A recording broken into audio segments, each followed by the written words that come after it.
it seems to me that, for me personally, my whole life has sort of led up to this. Like, I sort of mean this actual moment because this is what I do. But I mean, what is this thing that's happening right now that we can all feel? The reason that, all these new people love you that didn't know who you were a year ago, or that, 2 or 3 years ago when you messaged me and you said, can we just jump on Skype for a second? I had no idea who you were, and I did a quick Google and I was like, oh, this guy seems bright, let's talk.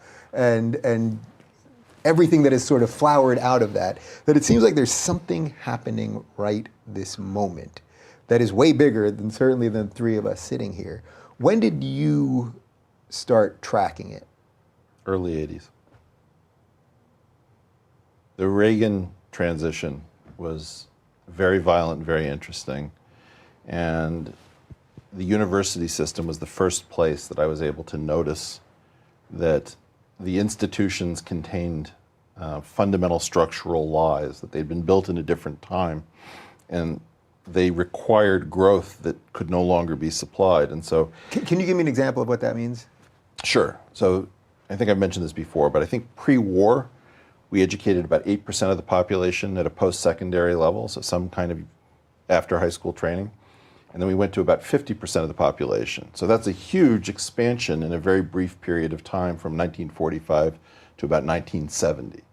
And the university system couldn't keep growing. You can't have a professor leaving 15 PhDs who all become professors who leave 15 PhDs. So that structure works as long as the system is growing. And as soon as it hits steady state, then you go from saying one professor should leave 15 students to one professor should leave one student over a career. Well, that doesn't work because you need the students to do work under the professor.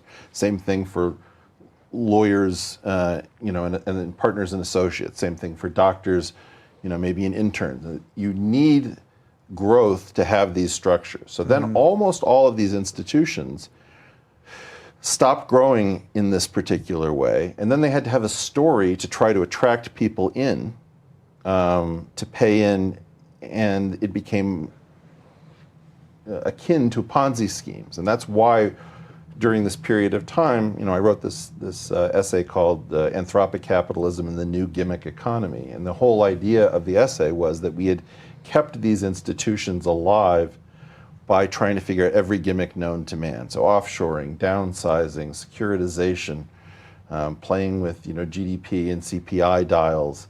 All of these sorts of games were used to try to squeeze a little bit more as-if growth out of the system so that nobody would have to confront the fact that the whole thing had become, in some sense, pathological. And my belief is that with the end of the baby boomer bubble, if you will, which is a very long-lived bubble, it's not like a short, Bitcoin-style bubble, what you have is a situation in which the narrative is unsustainable. By 2008, this narrative about deregulation and the Great Moderation couldn't be sustained, and Lehman Brothers went down, and AIG was at risk of exploding, and the world financial system might have collapsed. And during the period that followed it, there was no ability to create really strong new narratives, and the old narratives no longer work. And so what you're seeing is a little bit that the institutions treat us almost like an infection, but their immune system has weakened. And so even though maybe YouTube isn't thrilled with us on its platform, and Twitter may not be thrilled, and maybe the intelligence community is worried about things getting incoherent, and media doesn't like the competition in sense-making, so far they haven't really tried very hard to stop us, although I think that can change. And these new ideas are really just the ideas that were being suppressed. So for example, at some point I'd like to talk about why Brett should have become famous rather than Evergreen making him famous. So I would have thought it would have been his discovery that the laboratory animals used for drug testing and other purposes have extraordinarily long telomeres on the end of their chromosome, which may make them very bad test animals for drug testing because they have the capacity to repair against the toxicity of a drug. And those animals will die of cancer. But that whole episode where Brett predicted from first principles that the laboratory animals would have wildly elongated telomeres, allowing for radical histological repair of the tissue.